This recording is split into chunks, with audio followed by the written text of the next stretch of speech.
Hey everybody, welcome back to another episode of Rewind and Reload. And if this makes noise, I'm really sorry, but I have to adjust my microphone stand a little bit. Um, yeah, I'll edit it if it does. It's fine. Um, this week I'm hosting the Halloween episode of Rewind and Reload, a podcast where we talk about, I almost said virtual reality for some reason, pop culture. All reality is virtual And anymore. true. But this is our Halloween episode that we were recording the day after Halloween because scheduling is hard, and sometimes things just come up, and you know what? That's fine. Um,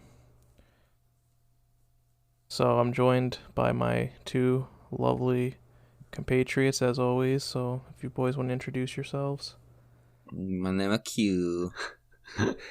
This is John. and did I say my name in this one? Because we're recording this twice because I fucked up. Um, I don't think so, but I'm Tim. yeah, you're Tim, It's right? fine. Fuck. Yeah, that's me. Believe it or not. So how was you boys' week? Was good. I've been lazy. I was watching Adventure Time though, and I noticed a DMT reference. Thought that was funny. Pendleton Ward, you sneaky little devil, you. It's like in Was the he like? episode. Oh, I was gonna say, was he on the either the Duncan Trussell podcast or like the Joe Rogan one at around the time? Honestly, maybe he's definitely been on the Duncan Trussell one a good few times. That's yeah. I mean, I knew that much. I didn't know if I figured I'd throw in the Joe Rogan one since he always talks about DMT. I don't know. I don't know if Pendleton's been on Joe Rogan actually. It's a possibility. So wait, like, what was the reference? So is the episode where they Princess Bubblegum through like this like science fair, I guess, whatever you want to call it, and Finn was like, "I'm dumb, but I want to be smart." So he bought the glasses from the, or he didn't buy glasses from the Choose Goose. He did a little thing to entertain the Choose Goose. Got the glasses, became smart, and then he blew a fourth dimensional bubble that turned into like a black hole, and everybody in the crowd was freaking out. And he's like, they're releasing adrenaline, something else, and quite possibly DMT or dimethyltryptamine from their pineal gland. I'm just like, okay, all right. That is a not a hardcore drug, but that is a definite drug reference in a Cartoon Network show. I love it. What if instead they talked about like adrenochrome? Then they'd be alt-right. Oh, true. That's And speaking of Joe Rogan, he had Alex Jones on again. That was fun. I didn't listen to it, but I saw the backlash about it.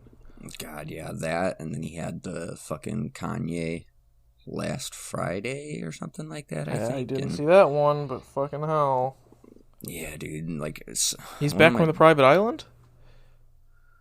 I didn't know Kanye went to a private island. Oh, you didn't see about that? That was fun. Maybe he didn't go. Maybe he's not in her very close circle of friends. His wife. People were clowning on her on Twitter because she got a thing about... That's what that meme... This year's been so hard, and I took my inner circle to my private island for my birthday after like a week of quarantine and COVID tests.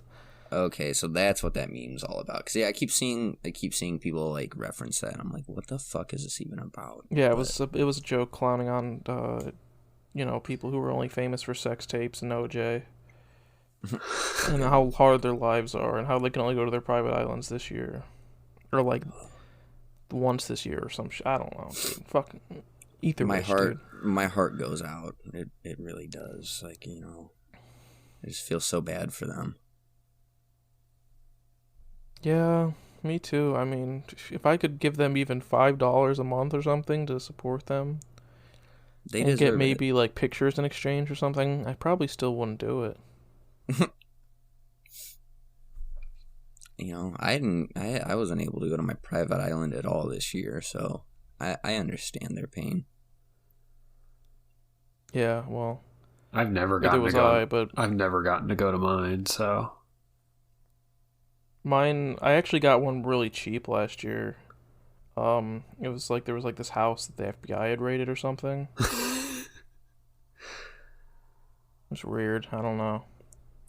There's like these weird paintings of Bill Clinton inside of it. Yeah, I didn't know what to do. I kind of sold those. That was weird. There was like a dungeon with like a pizza symbol over on the basement. I didn't know what that was about either. Just weird stuff, I guess. The lives of the rich and famous, am I right? Hey, we were not meant to understand them. But I mean, yeah, that was my week. Yeah. How about Cartoons. you, John? My week was good. I'm gonna be starting a new job soon. Found out about that. Beyond that, I guess, I mean, Joey got married, so we should probably give him a little shout out. Congratulations, buddy. I don't know if he even listens to this anymore, though. Hell yeah, Joey. Get that marriage. Get that bread. But beyond that, I don't know. I was binge watching Legend of Korra today because I'm super hungover. So I drank a lot last night with Quentin. Yeah, I'm also. I do not remember how I got home. Your wife. My wife, yeah, she's been awesome. She's been taking care of me like all day. I remember getting in the car and leaving. I just don't remember the drive home or anything that happened once I got home. So yeah. Obviously, it was a good time. Oh, I had the fucking blast. It was awesome. I also drank last night with some friends, but the drunkest I got was trying to demand that we go to a Denny's 10 miles down the road, and they wouldn't let me. What? Yeah. That's the only time you go to Denny's is when you're drunk. Yeah. That's the best time. I just didn't want to, they just gave me a bowl of cereal and set me straight. I guess if everybody was drunk, probably. There was someone who could have driven. I don't know if... Oh, okay. I don't know if I've ever gone to Denny's sober, now that I'm thinking about it. I've only gone to Denny's a few times. Has anybody gone to Denny's sober? Yes, as a kid, I used to. There used to be one in the city just north of me, and I used to go all the time. Not all the time, but like it was a treat. Yeah. But I feel like as an adult, I definitely wouldn't go to a Denny's sober because it's shitty diner food. Yeah. My week, to give some perspective, I guess, has been alright. I've been playing Watch Dogs Legion. That came out. And it's fine. It's like not going to win any awards by any means, but like it's fun. There's some janky shit in it. Like, I don't know. Like, the appeal of the Watch Dogs games to me is, like, the characters and stories. But when you have a world that's just nothing but procedurally generated characters that you play as, it kind of takes that away. So, I don't know. It's fine. It's not going to be Game of the Year by any means, but it's a fun little romp. But let's hit, and unless you guys have something else to talk about, I was going to say let's hit an ad, and then we can get into it. I'm fine with that, I guess. Alright.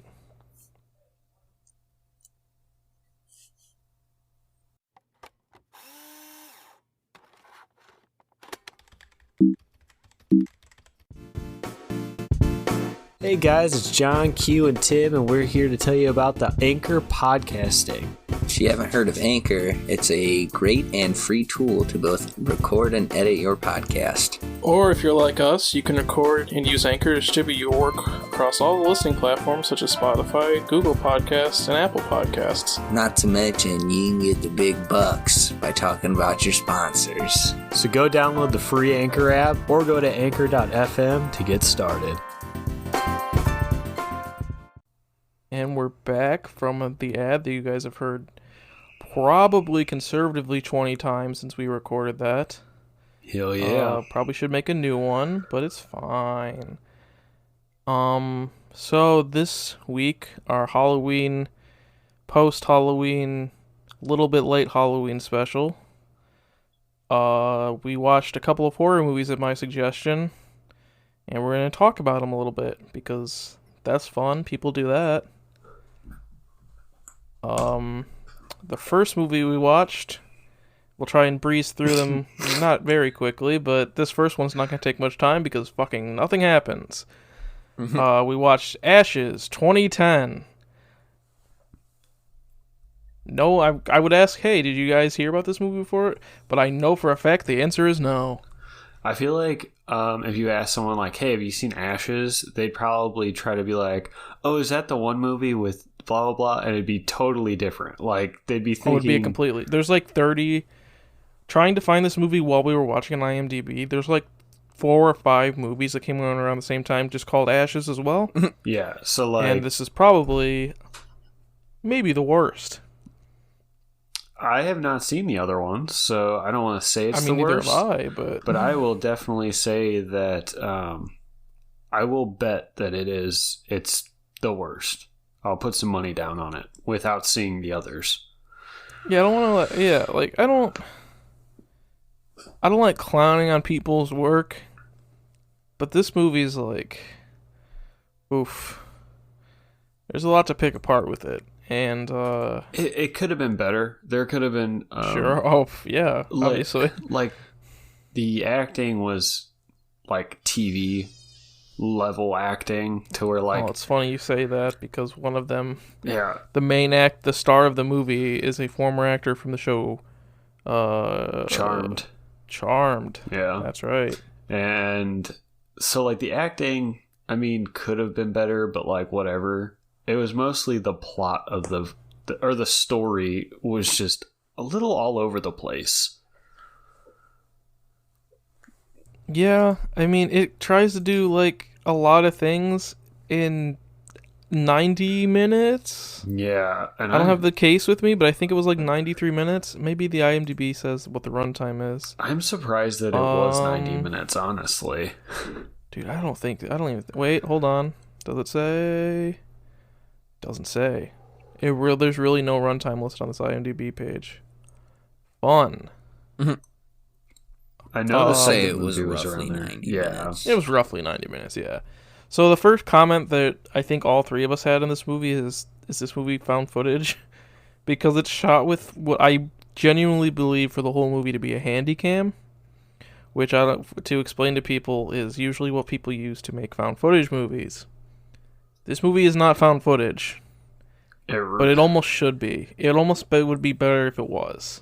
If they would have just at one point looked at the camera and been like, "Hey, are you filming this?" I would have completely believed that the rest of the film was found footage until they started jumping around storylines at the end. But the whole first part of the movie could have definitely been found footage. Oh yeah, and I think it actually would have been a little better if they did it. If they would have just set that up. If it would have just been like, hey, this is... Because then... to get a little bit into the plot, if this was like, hey, we're filming a little documentary or like a news story about this doctor who's like trying to make this breakthrough cure for AIDS, it would have been fine.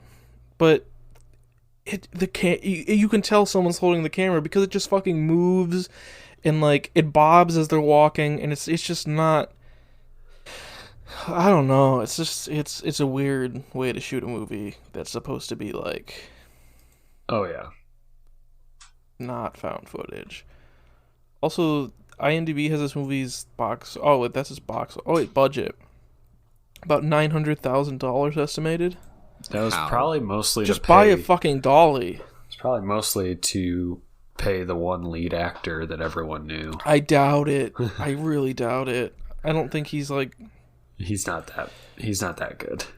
He's not that huge. Like, I don't even think he's got... Yeah, his biggest 4 credits are Charmed, Return to the Blue Lagoon, Sleepwalkers, and Camel Spiders.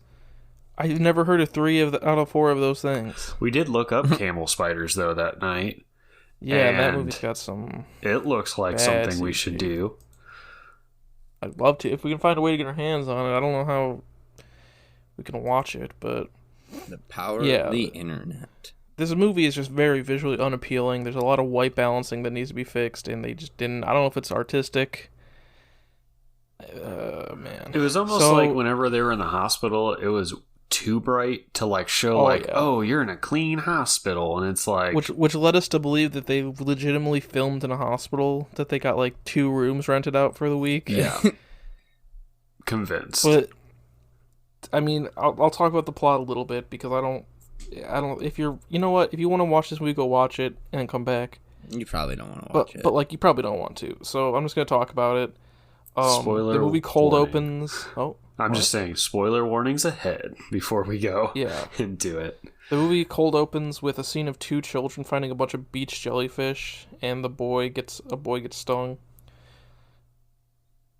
I would love to say this never gets explained, but unfortunately it kind of does, but not really. Cut to a doctor getting ready to go to the hospital, and then he leaves his family. The Dr. Stanton, played by Brian Krause from Charmed, he's working on an experimental cure for AIDS that involves like this blue goo, which I don't know how else to. We didn't realize until about halfway through the film that it was for AIDS. Like, none of us picked up on that until out of nowhere they said something about it. It's like, what the fuck is going on now? I think they said something to the effect of, "Oh, this will cure the virus," and we're like, "Wait, they don't know about this? Oh, AIDS." Yeah. And then we just didn't realize that was going on. There's this blue goo that he calls an immune reprogrammer or something. I don't remember exactly. It's been like a week and a half. But I know the word immune is in there, and reprogrammer sounds pretty good. I think that's exactly what was in there, because he kept calling it a reprogrammer. Okay, and that's what it was. Dr. Stanton also is a very funny and cool lab assistant who might actually be the best part of the movie. But he like hams it up every time he's on the camera, and I kind of love it. Oh, the lab assistant? Yeah, I can't see his. He's the best part of the movie. He was like a budget store Eddie, or what did we say? Was it Eddie Murphy? Or I think we said Eddie Murphy. Yeah. But he Yeah. was just like the funny man in this like trying to be serious movie. And was like, okay, well. He was the comedy relief.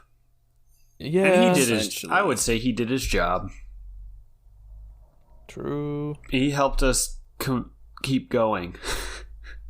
Yeah, he helped us not get terribly drudged down in this movie, and we kept watching it, so. I think it's the same day at the hospital. A boy just wanders into the hospital and collapses, and the staff is like way too fucking calm about this. Like, it just happens directly behind them in the shot, and the nurse goes, "There's a bed open in 3." And then slowly walks over to him. Yeah. It's like, this is just a normal occurrence, and I think this movie's set in LA.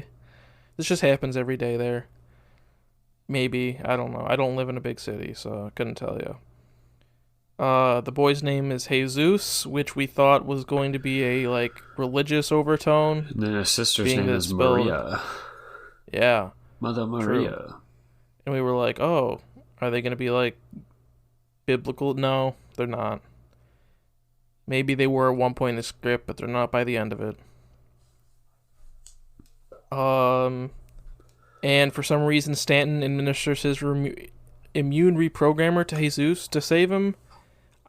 I don't remember why he said it was a good idea. I just remember Jesus was like crashing, and they're like, "Oh, he's got stings from what looks like a jellyfish." So he just injects him with this blue goo. Yeah, he's like, "This is gonna help. This will help him. Maybe this will work." And I don't know. I don't remember exactly if this is when it happens, but at some point, Jesus bites Dr. Stanton. Yeah, and he bites him during that fit, because I think the kid's like turning into a zombie or some shit at that point. Well, he like freaks out and then bites him. Yeah. That doesn't happen until later, but and then the doctor wraps his arm up, and then I think he injects the blue goo into himself too. That's later, isn't it? Oh, I thought that happened in the like when he was like wrapping his arm and the nurse comes in. She's like, "You better take this too." Oh no, she just gave him some like something else. Oh, okay. I thought, because he didn't do the blue goo thing until he started like he like went and talked to his friend, and he was like freaking out and shit.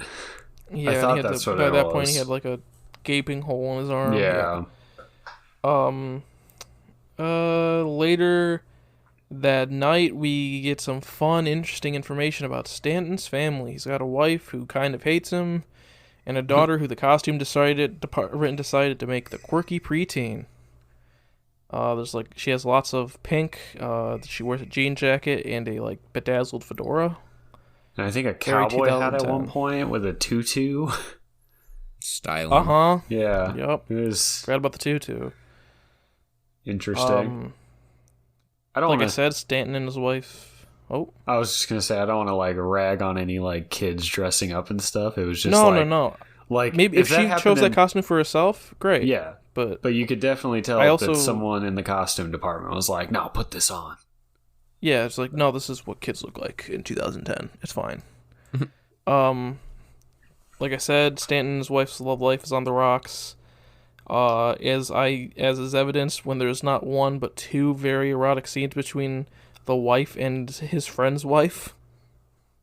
Yes. One's a very, very charged dance scene, and then the other is them talking about how he's impotent in the kitchen, and they like make out for like half a second, and she feels bad about it, and then the friend is like, "If you want to keep your man," She has like an accent. I don't want to try and imitate her accent, but she's like, "If you want to keep your man, you need to fuck him or something." I don't remember how she puts it. If you want to spend time with your man, you gotta fuck him or have sex with him, and it was like something. Well, that's not like. I mean, it's like that's kind of bad advice, but all right. It's like you're not really hanging out with him. Yeah, like that's a different activity, so that's not the right answer. Stanton. I don't call this character Stanton because I don't even remember his first name. His friend is another doctor and his former mentor who now works with hydroponics. What is he doing? Oh, he grows weed. That's what it means. Literally, the next scene they show him. He's like, "Want to smoke some of this Candid Kush?"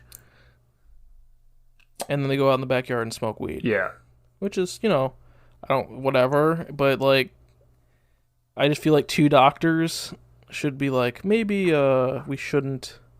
But I guess they have stressful jobs. One's retired, so like that's fine. One is retired, and also still working. At some point, we get really confirmation that he's just like a hippie, because there's like a statue of the Buddha in the background of one scene in his house. They put a lot of thought into these characters, like, but never really went into any kind of depth with them. They were just like, we're just gonna put shit in the background, and hopefully people understand. The backgrounds tell more of the story than these characters do. It's at this point that I start asking, where's the goblin on the cover of this movie? Because on the little half-inch by half-inch JPEG of the cover of this movie on the back of the collection box, there's this little gray creature on the front in front of like a burning world. That's never shown. But anyway, Stanton and his pasty-covered wife, and I should be more specific with that. At one point, she's supposed to be like alluring him into bed, but you can just see like the side of a pasty peeking out from behind her arm, even though we're supposed to believe that she's naked under her arm. So that was a fun one. Didn't film that very well. Camera angles were fantastic. Oh yeah. They just it was like a Tommy Wiseau production that he's just like, yeah, get up in her face, keys. So they have sex because that was the advice, and he spreads the virus to her, which is kind of revealed later, but we are kind of led to believe it because he has a nightmare about biting her or something, and I guess it makes sense since the virus is kind of a derivative of AIDS, or has AIDS inside of it. I don't know. They said later something about that you can pass it on like sexually and through your saliva and shit. So like I think they're macking and eating each other's assholes, probably cross-contaminated them. Yeah, probably. Like I said, Stanton starts having nightmares. There's a lot of stuff happening at the hospital that's really boring. His research keeps continuing. He starts getting really paranoid, and everyone in the hospital tells him that he looks like hell, even though he just looks pale. Yeah, look like they put it. they didn't really do too much makeup wise. They're just No. like everybody's just like, you look so bad, and it's just like, Yeah, does he? like the lab assistant's like, oh man, you look like shit, and they cut over to him like, that's what he looked like at the beginning of the movie. Yeah, exactly. Just like, what? Okay. And it's not until later that he like starts looking like super tired and like his eyes are red. But like that first scene where everyone's like, "Oh, you look like shit," he just like looks normal. But okay. He's given some blood samples by a guy he's working with who was assigned to work with for the cure for AIDS. He switches his own blood in, and overnight Jesus just straight up died. Yeah. So Stanton goes and get a blood sample from the morgue, and they test that, and it shows that the red blood cells are still active despite being dead. Just like his is doing now. Yeah, Stanton's blood is also revealed to be that way later, because of course it is. And I think at this point is when I wrote like the note in my phone of this is the most by the book zombies movie I've ever seen. Yeah. Because it's just like, it's so like, oh, well, this happens, and this is why the zombies are here, and then shit starts going bad. Stanton sinks further into the infected zone trademark. He meets Jesus' sister, Maria. I don't remember why this even happens. I think... So he starts screaming, he sees a girl in the parking lot, he starts screaming at her in English, and then when he finally catches her, he speaks to her in fluent Spanish. So it's like, okay, why if you had even a stinking suspicion that she was Jesus' sister, why didn't you just talk to her in Spanish to begin with? No, that scene pisses me off because he thinks it's Jesus. Like, he fully thinks that it's Jesus, and then he starts yelling at him in English, and he knew Jesus only spoke Spanish from the 2 times they talked to each other. Yeah, that's right. I forgot about that. Why did you not just start with Spanish? And like, I don't remember exactly what the conversation had, but like, I don't even think it comes up again, so it can't have been that important. She asked if her brother was okay or something. Oh, yeah. And that's like it. And then he asked and then he goes... He just asked how he got, like, hurt or some shit. And she says, oh, it was a jellyfish. I don't know. A jellyfish has zombie virus, but... And then she like, takes his death, like, surprisingly well. But anyway, so then Stanton, in his madness, like, goes on basically a rampage downtown, bites a homeless woman, and then, like, 2 Latino men come and try and fight him. Well, first he gets, he attacks that one dude because oh no, maybe that's later. Never mind, keep going. Sorry. Yeah, the 2, like, Latino men whose costumes I think even the show Mayans MC would have said is too stereotypical. They're just in, like, stereotypical cholo outfit. Oh, 100%. He bites them. They get infected too. The whole world starts descending into chaos. We didn't talk about the scene where he goes to talk to his friend. He's like, I fucked up, and leaves. And then, but anyway, the friend's doctor's wife goes to investigate, and oops, I skipped part. Stanton's wife kills their daughter off screen. Yep. And, like, the daughter calls the friend's wife and is like, my mom's trying to hurt me. So the friend's wife comes over. She gets got to. It's, yeah. Then the doctor hippie goes, doctor friend hippie goes to the hospital to try and help Celeste find Stanton and finds it ransacked and, like, just abandoned, basically. This is after Stanton kills the lab assistant for some reason. And he finds doesn't he find the AIDS patient who was like... Yeah, and he's like... He was cured. And I think it was, like, implied that he was immune to the zombie virus because of the, like, AIDS treatment working. Yep. Like, people with AIDS can't get the zombie virus or some shit they implied. And then Stanton wanders out in the hallway, clearly infected. Hippie doctor shoots him, and the movie's over. That's it. I remember at one point, too, we didn't touch on this, Stanton left the hospital to go down his rampage and then went back to the hospital and then left the hospital again. And but in that time zone, he was a full out quote unquote zombie. So I remember you making the comment, like, if zombies are conscious enough to remember to go to work, can some of them still use guns? And then I went, oh, fuck. Yeah. Well, because they find it, I think the doctor gets his gun that he shoots Stanton with from a cop dead outside the hospital. Yeah. And I was like, if that cop got up, could he still shoot that gun? Because it was established by the lab assistant that it takes 24 or 48 hours, 24 hours for someone who was injected with the serum for the thing to fully set in. It was all fucked up anyways, because the lab assistant was a full day after Stanton had been bitten. Yes. And then there's another night after that, and then the third day is when everything goes downhill.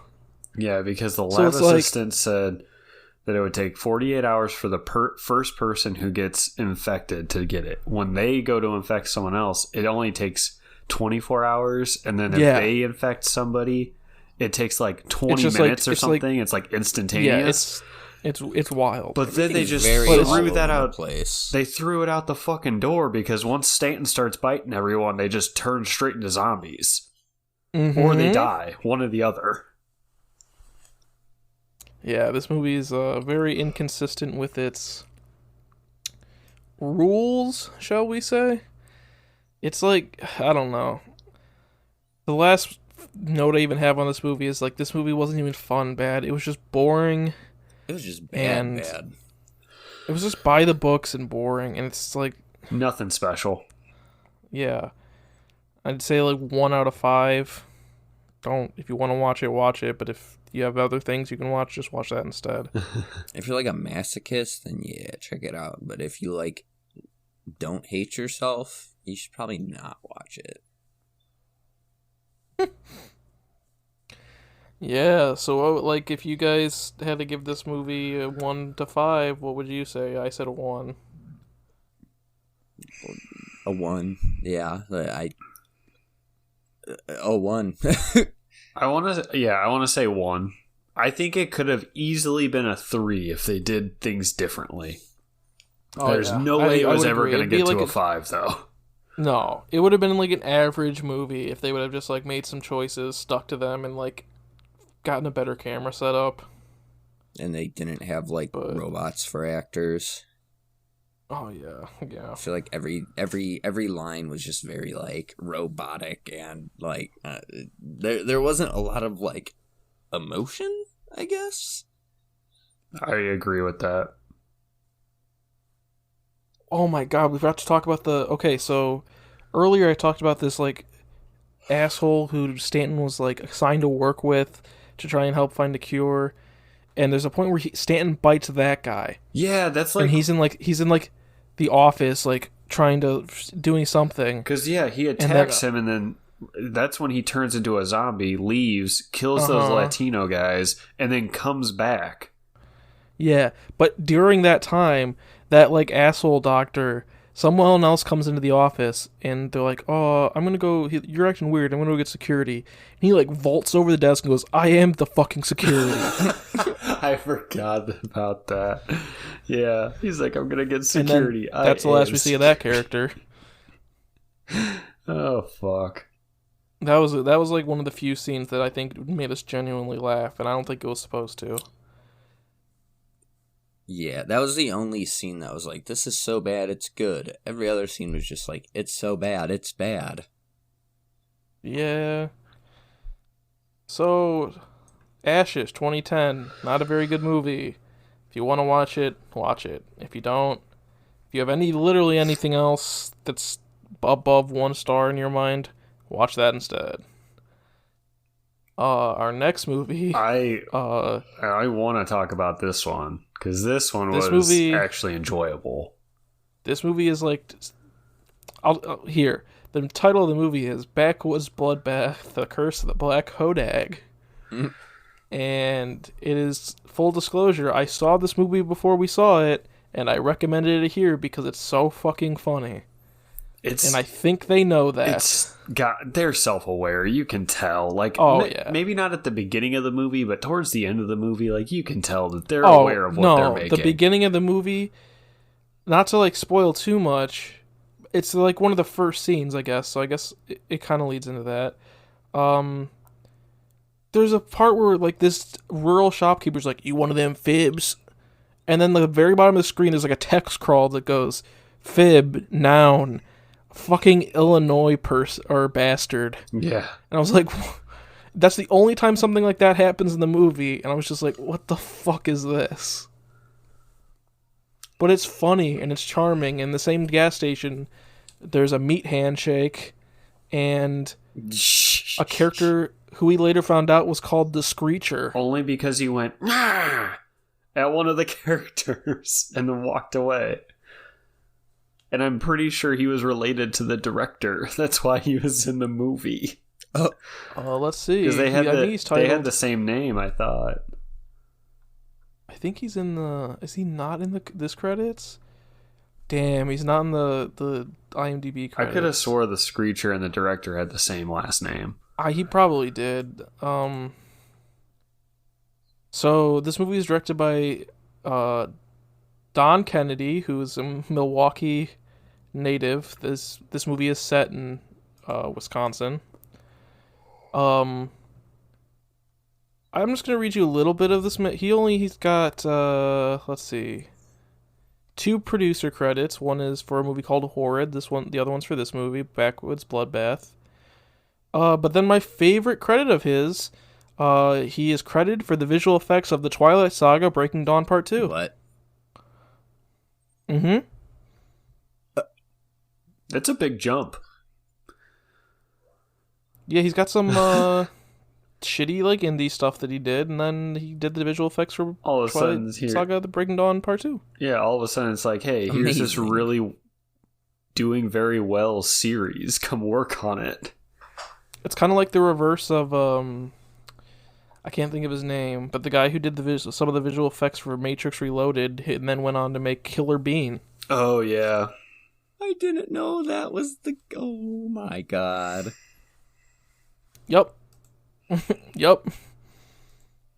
So a little bit about the plot. There's a lot of... I wrote a lot more for this one just because it's so good. Well, there's a lot of funny tidbits that if we left out, you're gonna miss. The movie cold opens in a barn with a couple about to get down and dirty for their, I think, anniversary. But unfortunately it's not to be because they get killed within 2 minutes. There's a scene... I think they hear something in the hay... What is that? Like the hay loft? Yeah. And the guy goes up to investigate, gets killed, and then the girl goes up. She's originally just in a bra and panties, but then when she's climbing the ladder, she has shoes on. And then when she's getting killed and hanging from the ladder, or from above the ladder, she's barefoot again. So she just didn't want to climb that ladder without shoes, and I can't say I blame her because I'm pretty sure this was shot in a real shitty old barn. I wonder if it was like... I feel like somebody the director knew, like, oh, this is their barn, or if they just, like, literally... I almost promise you, the director was, like... Well, he's, like I said, he's a Milwaukee native, so I'm guaranteeing you he, knew someone, who lived out in the middle of nowhere, and was like, hey, can I just film on your property? I'm making this little movie with my friends. And this movie happened. Thank God it did. So then we're introduced to our main cast of characters, some university friends who have gone out to a cabin in rural Wisconsin to honor their friend, whose name I don't remember, after he unfortunately committed suicide by jumping off a balcony on campus. I don't remember if they actually said it was suicide or if he was just too drunk. Because that's a running theme in this movie. You find out more towards the end, though. Yeah, we'll find out some stuff about that. We have our stereotypical college jocks, Brent and Cooper, The Brent. sometimes called the Brent by himself. Some hot babes, Jessica and Becky, and a military veteran, question mark. I think he might have just been like a basic graduate, Paul. And nerdy Mark, who only came because he was friends with the guy who died. And it's revealed that Brent and Cooper bullied Mark throughout high school. So why is he here? I don't know. Like I said earlier, they stop at a gas station to get like food and beer, and they get a meat handshake, and they meet the Screecher. Nothing really happens in that scene other than that, and the definition of fib. And they do the whole horror movie setup where it's like, you don't want to go up in those woods, boy. Yeah. Just been some killings up there lately. They ain't caught the man who did it. They all get to the cabin and set up after getting their keys from Brick, a man who carries around a... I don't remember what the name of the dog, like the breed of the dog is, but just carries around a little dog. Yeah. The entire movie. And he's never seen again till the end. And by the end, I mean a post-credit scene. There's some random... They just basically set up in the house. I don't remember exactly what happens. Oh, that's the scene, though. When they're setting up, Jessica goes and changes, and right. the one Mark walks in on her, and they just have the close-up of her tits, and you can tell that it's not her. Because they probably hired, like, an actress just for, her to do that, but then had this woman play the character, so it was really confusing, and it was very obvious. Yeah, there's just like... Because you never see her face and tits together. Never. Uh-huh. Exactly. So they just like zoomed in on someone's like breasts and then like the cut and it's like her holding a shirt over her chest. She's like, why are you in here? But then they go to a bar and get drunk off of one beer each. And the beer labels are I'm pretty sure are like made for the movie. They have like a squirrel on them or something. Yeah.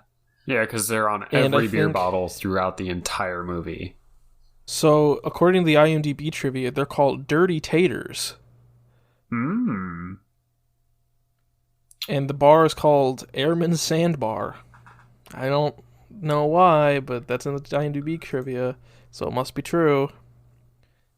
They meet some local hillbillies who talk about the manure plant 4 miles down the road, which I guess is where they make manure.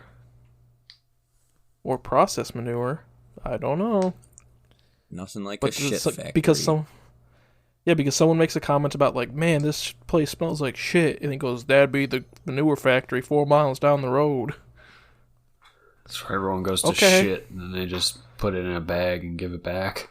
Is that supposed to be? I don't know, like rural Wisconsin slang. Is that like a factory farm? I don't know. Maybe. I just thought about that. Maybe. They also meet a character named Scott Goodwill, who is hunting a creature he calls the Hodag, who killed his father. And he comes from a long line of Hodag hunters. Which I'm going to put up a picture of a Hodag when we post on Instagram because the real legend of... The real one, because the one in this movie does not look like that. Yeah, what the fuck was up with the fucking... They explained it, though. Yeah, it's right, they do explain it. Because he has evolved throughout the years of killing people. And it's like, okay... He became more like us to hunt us more efficiently. But then you just get a bunch of scenes of a guy in a lot of leather running through the woods. Don't forget the shitty dreads, too. Oh, the shitty dreads, too. It's actually and and like the wooden tribal mask. It's actually pretty racist. Like... It's a weird thing. Like, it's just a dude in dreads with a kind of a voodoo mask, and he's killing people, and it's like, I don't think they meant for that to be kind of racy, but it kind of was. So, fun fact, I found the IMDb trivia for this movie. And while we're talking about the Hodag, I might give you some fun trivia that some people have submitted regarding the Hodag. According to this one, the Hodag plays for the Seattle Seahawks. What? Well, it'll get explained. This one says the Hodag's 40-yard runtime was 4.5 seconds. Which I think is a joke about how fast he runs. Because they show nothing but shots of, like, Him legs running, and we have to assume that they're the Hodag. The Hodag was pretty fast. He was. Also, according to this, the Hodag graduated from Stanford University. I don't know if these are supposed to be like a joke about an NFL player. Oh, maybe. I don't The know. Hodag was a 5th round NFL draft and pick in 2011, 154th overall. Are they trying to compare the Hodag to that dude that played on the Seahawks that had dreads? Fuck, what was his name? Oh, maybe. Oh, No. Something like that. I don't know. I don't know sports. I'm gonna search this. Whoa, are these players dead? Richard Sherman. Yeah, that sounds correct. Yeah, because he graduated from Stanford. Okay, He's so they're just making fun of 154th pick, 5th round. They literally just uploaded his stats. His dash time was 4.56 seconds. They're just saying that he played the Hodag. Okay, I guess that makes more sense than I thought it was just a joke, but I guess it's because of the dreads. Okay. I don't know, man. The Hodag looks pretty... I think the Hodag was white underneath all that. He definitely was. Well, he's credited as a character or as a man named Seth Chilson, and there's no picture on his IMDb, so I don't know. He just like He's only credited for Backwoods Bloodbath. He ended his acting career on a high note. Something. So, Scott Goodwill, the Hodag hunter, explains to them the local legend of the creature stalking the woods, the Hodag. Cut to some random characters filming milk chug challenges in the woods. Yeah. One of them gets killed, and one of them runs away to be found later in the movie. And I don't remember if this is the same time that they cut to, like, the camper lady. There's, like, a lady camping in the woods who literally exists only to show some nip and, like, a shitty back tattoo that we think was, like, temporary, and then she dies. Yeah, what the fuck was, like, the whole purpose of her? Literally to show some more tits. Like, yeah. It was literally, like, 45 we didn't know seconds who she of was at screen all. time, and then she's dead. Yeah. I think it's talked about earlier, but I put it in here. Paul has a girlfriend who is very obviously just a man in a blonde wig, and, you know, no judgment, but it's kind of like a running gag in the movie. The people he like shows the picture, and they're like, "Oh," he's like, "Yeah, fine, isn't she?" And it's just a dude with a beard, like with. I wouldn't be surprised if it was just like the director, but I can't find Probably. pictures of him either. Let's see. Does the director have a beard? Kind of. It wasn't like the director in a blonde wig. It wasn't like a full beard. It was like kind of like you didn't shave for a week or two. Yeah. I think I wrote this in because Paul does in fact cheat on her with Becky. Ooh, Jesse. Even leaving the room when something happens. Someone like has something happen, and everyone comes out of their bedrooms in shock, and Paul's wearing Becky's underwear, which is kind of funny. Isn't this... It just like happens and no one talks about it, which is like even funnier to me. Is this after he poured all the syrup? No, this is before. And then like it's before because then they go back to bed and it cuts to that scene of him pouring syrup all and licking it off of her. Oh, okay. Like a very And PG-13 sex scene where they're just kind of like jumping around in bed, pouring syrup on each other. Also, if you look closely, there's like a plastic sheet over the bed because they didn't want to like pay to wash the fucking comforter afterwards. Yeah. Hey man, comforters are expensive. No, dude, I don't want to pay $5 to go to the laundromat and clean it either. In quarters, no less. No, thank you. Then the next morning, everyone has breakfast, and there's a like offhand comment by someone off screen. It's like, "Hey, where's the syrup?" I think it's during the breakfast scene that Paul excuses himself just for a cutaway scene of him masturbating in the bathroom to a picture of his quote-unquote girlfriend. It's either that scene or the scene that they're drinking at the table. I can't remember which one, but yeah, he. Oh yeah, he does I that forgot at about one the scene point. where they're playing "Never Have I Ever." I think it was during that scene that he did it, but either and they play way, it wrong. yeah. But anyway, they find the tires of their Jeep or whatever it is slashed, and they split up to go find help. I think this is the same time that we actually get a cutaway to some hillbillies from the bar, and they're out in a deer stand. One of them's apparently just says he comes out as bisexual to his friend because he's like, I don't want to say the word that he says, but did you see that black girl at the bar? And he goes, I think that was a man. He goes, I'd probably still do him. Yeah. He did not use the word black, though. No. And I was like, okay, what a weird scene. And then that guy wanders off and dies. And the weirdest his friend... the weirdest part that he's like, oh, did you see that girl at the bar? But this man's bald. Like, he's obviously, it...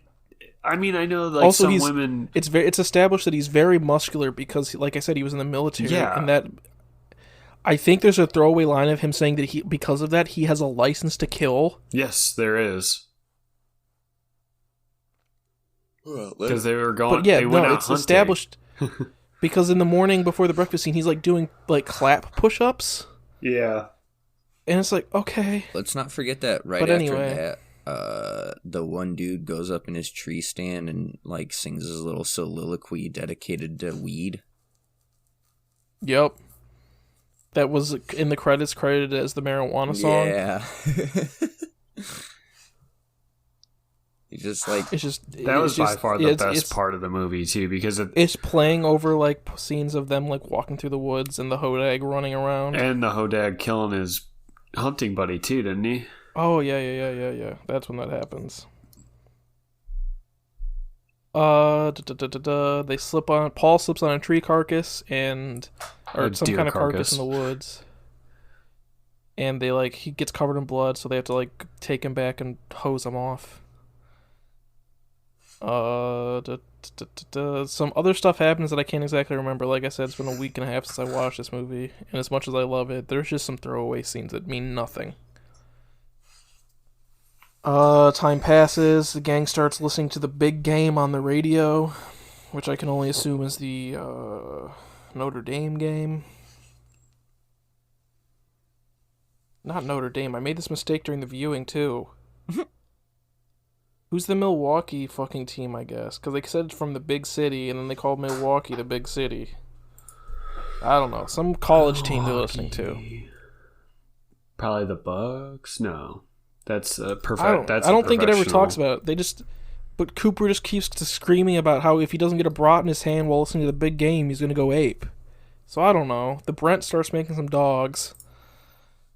Something happens again. I don't remember what this time, and they get split up again. This time Becky gets killed in a cabin after being abandoned by Paul, and then Paul's killed by someone or something off screen. In a field by an old tractor that, again, we thought they just found in the middle of a field, and we're like, this is a cool place. And then Brent is stabbed in the chest with a scythe and strung up in a tree. And that's where his friends find him. Some more dumb shit happens, and then Cooper throws a fit about his brats, storms outside with some really bad ADR, and gets killed. And now there's only 3 people left alive. And I might have the sequence of this wrong. And maybe you guys remember better than I do. But does Jessica go out to try and find help before or after the sex scene? I think it's before. After, I thought. It is after. Because then she finds the egg. And then that's... Yeah, and she finds Scott, too, I think. Yeah, she finds Scott. He helps. They get in the car, and then... And that's the scene where we figure out the twist of this movie. Yeah. Well, they have, Paul or Jessica and Yeah, and then she come. I don't know. Well, But yeah, anyway, but anyways, they she find find Brent. some. They bring Brent back, and then they're all like in a room hiding from the Hodag, and then Jessica and Mark. And Marka, yeah, they just have sex for some reason. Yeah, right in front of And Brent. right in front of the Brent, and he's like says something along the lines of "bang her while the Brent is dying." Nice, and just watches As he lit a cigarette. Yeah, I forgot about that. He lit a cigarette while watching. And I guess then she goes out to try and find help. Oh no, sorry. You find out, and this is a big twist of the movie, that Mark brought them all out here to kill them as revenge for the bullying he took in high school. Even though they didn't want him to come. Yeah, because none of them wanted to come, but apparently it was his idea, even though because he killed the unnamed friend at the beginning by pushing him off the balcony, he tells Jessica. And then I don't know if he just organized this whole thing as a tribute to that friend or what happened, but they were like, why is he even invited? And it's like, well, he was friends with this guy. Yeah, but so it doesn't sound like he organized it. Yeah, exactly. At the beginning, if anyone would have been like, hey, why is he here? Someone could have been like, well, he put this together, so shut up. Yeah. Never done. But they don't. Yeah, and then it's revealed that he's killed Cooper, Paul, and I think he's also the one who stabbed Brent. Yes. And then he said that Becky was just a happy casualty because he didn't even suspect the Hodag would be up here, and he was pissed that he didn't get to kill her. I don't think he stabbed and strung up Brent. I think the Hodag did that, and then he finished the job off. Yeah, when Jessica went out to find help, because he punches Brent, and then he's still alive a little bit later, and then he dies. It's like that weirdly shot scene where it's just close-ups of him doing a crazy face with blood just shooting everywhere. So yeah, it's at this point that Jessica finds Scott, the Hodag hunter. He starts driving her to town, but then the Hodag's right in front of the truck, and it's his destiny. So of course he has to get out and try and fight it, and he gets his guts ripped out, I think. And but he's not dead. And then Jessica gets in his car and goes somewhere, finds a Hodag egg in a barn. Comes back to the cabin that they're staying at, throws it in the stove, and the egg screams while the Hodag is mad. Honestly, that was a waste of a good egg. They probably could have made a Hodag omelet. I think it's also Scott before this reveals that well, it's been reproduced, and that's why there's been Hodag sightings in other states too. It's like, okay, yeah, so every state Hodag has a Hodag, apparently. Yeah, that Hodag was definitely very male looking. So did it just reproduce asexually, or are there also female Hodags? I think so. I think they say it does. Shits out an egg every 50 years or something like that. I thought it was every. I think that's actually. I think it was every 50 years that it shits out an egg, yeah. and Yep. That's why it grabs a bunch of people and gets food for its baby or some shit. Something like that. Something I just realized: if it's out in the boonies and shit, and it's killing people and then evolving to be more like people, I don't think anybody in the boonies has dreads. Not anymore. Not after the Hodag got to him, and then they were like, "Well, that's all right." I don't know, dude. I feel like the Hodag should have evolved more into an alcoholic. An alcoholic working at the manure plant. Or a screecher. Or a meat shaker. And the Hodag kills Mark and Brent because Brent's still alive and he makes a noise and the Hodag comes over and kills him. And just before the Hodag's about to kill Jessica, Scott returns and shoots it dead. And she goes over and she's like, "Oh, you did it." And then they look over and the Hodag is gone. But is it? And he goes, "Well, at least I thought I killed it." And then the movie cuts to black. No, because she goes, "Is it dead?" And he goes, "It never is." And then all of us looked at each other and was like, "Then why the fuck do you even try?" Yeah, I forgot about that. If you can't kill the damn thing, then just move on with your life. Move away. I don't remember if there's a scene of her like driving away or not, but that's the end of the movie. And yeah, this movie's like it doesn't come across as like really charming, but there are just parts of it where I was just like, oh, they know what they're doing, and it's funny because of that. Yeah, the movie was like at least aware of itself. Like it was one of those like the last one that we talked about, it was just so bad it was bad. Like this one was like bad in a good way. Yeah, like, it was so bad that it was funny. Yeah. They were self-aware. Like, they definitely weren't trying to make a serious movie, like, in Ashes. Like, Ashes, like, definitely, like, they had, like, a vision of a serious film. And it just kind of all went poopy-doopy. But this one, I definitely don't think they sat down and were like, yeah, let's make a serious movie. Like, I think their goal from the beginning was just like, we're gonna make a goofy, stupid movie for fun. Yeah, I think so. I think you're right. And then the director went on to do visual effects for Twilight Breaking Dawn Part 1. Which still blows my mind. They were probably so impressed with his Hodag work that they're like, dude, this is the guy we need. Something, man. I don't know. This, like I said, I've watched this before and it made me laugh really hard then, and then I watched it with you guys and I was still laughing really hard at like dumb parts of this movie. And yeah, like we said, I think they knew what they were making, so I would give it like a 3. It's like a kind of, it's worth a watch just for the like entertainment factor of it, especially if you're from the Midwest and you can get like, yeah, this is just fucking weird Midwest people. It really resonated with us. Yeah, there's some like pretty good like northern Wisconsin accents in this movie at some points. Like I think the bartender of the bar from the beginning of the movie has like a really heavy like, he pronounces O's like ooze. It's pretty, yeah. It's just like a weird little charming movie made on like a low budget. Let's see if they have an estimated budget on IMDb. I kind of doubt it.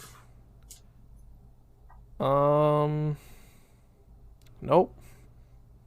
Not a 1. So yeah, this one's worth a watch. This one's hard for me to rate because, like, if you like rating the movie itself, I would want to give it like a 1 or 2, but like enjoyment factor, I would definitely say this was a 4 or a 5. Because so I guess I would say in that vein, I guess in the rating system I use on Letterboxd, I would say it's 2. Like, it's a movie that I can recommend to a very specific group of people who I think would enjoy it. So I think 2 is fair. I would give it like a 3 or a 4. It's a movie that I would say like get a little fucked up with your buddies and watch it. I feel like that's like the optimal way to do it. Agreed. Yeah, it's a good like have a couple beers and just enjoy yourself movie. So that is our Halloween spooktacular review of Ashes and Backwoods Bloodbath, The Curse of the Black Hodag. So check them out if you want. Don't check out Ashes. Or the second one than the first one. No, don't watch Ashes. Watch Backwoods Unless you're a Brian Krause super fan, don't watch Ashes. Backwoods Bloodbath, though, it's got actors you'll never hear from again, but it's pretty good. You guys got what you want to do for wrap up? Probably just hit up our tags and call it a day, huh? Yeah, let me pull up an actual episode folder so we have that stuff, because I didn't write in this one. Let's say I know my shit is Yeah. twitter.com at gondola driver. I get really political on there, honestly, most of the time now. So if you want some leftist bullshit, there you go. I mean, me too, but I also I like to retweet like passive aggressive like hard drive articles. Those are really good. Those usually make me laugh. You can find me at Letterboxd, Timmy C, and my Twitter and Instagram are Hot Pink Waffles. I also get really political on my Twitter, and sometimes I talk about wanting to watch the entirety of Nicolas Cage's filmography, which is maybe something I'll do for a project. I don't know. We'll see. I feel like that's a lot of hours of Nicolas Cage. It's 120 something movies, Jesus I think. fucking Jesus Christ. Let me see. Let me search it up on IMDb while I still have it open. While you're doing that, I will hit up go hit up our Instagram, rewind period reload period pod, or rewind and reload. I think you can find it that way too. And then you can email us at rewind and reload podcast at gmail.com with anything you want us to do, which we haven't gotten a lot of emails, so maybe email us once in a while, people. Yeah, funny enough, our Russian beat creator didn't actually message us after last week, but whatever. What a surprise. I usually talk about the last movie I reviewed on Letterboxd and give a little brief overview. I reviewed a movie called 8mm, starring none other than Nicolas Cage, which is kind of why I want to do that project. It's a movie about Nicolas Cage trying to find out if snuff films are real, and I saw someone describe it as, this movie feels like a badly paced Batman comic, and that's correct. It's very much like, oh, I'm gonna go here and find this lead, and this leads to this, and I'm the Batman, but I'm Nicolas Cage. I'm the Cage Man. And then the big climactic act where not Paul Giamatti, what's that guy's name? Who's the guy from... Joaquin Phoenix is in this movie, funnily enough. Forgot about that.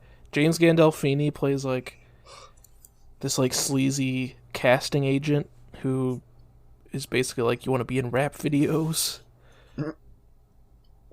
But in 1999, so he's like, you want to be in movies, kid? Suck my cock. Yes, the Daddy. classic Weinstein approach. Yeah, I wonder if that was probably not intentional. I don't know if this movie was made by the Weinstein Company. That'd be pretty fucking funny. Just self-snitching. Considering the subject matter. But yeah, that was a movie I watched, and maybe I'll watch all of Nicolas Cage's filmography. I don't know, but I think that's it. Unless you guys have anything else. I don't think so. No pee-pee poopos. Oh. Okay. Well, in that case, we'll see you in the next one. Peace out, Holmes. Take it easy. Bye.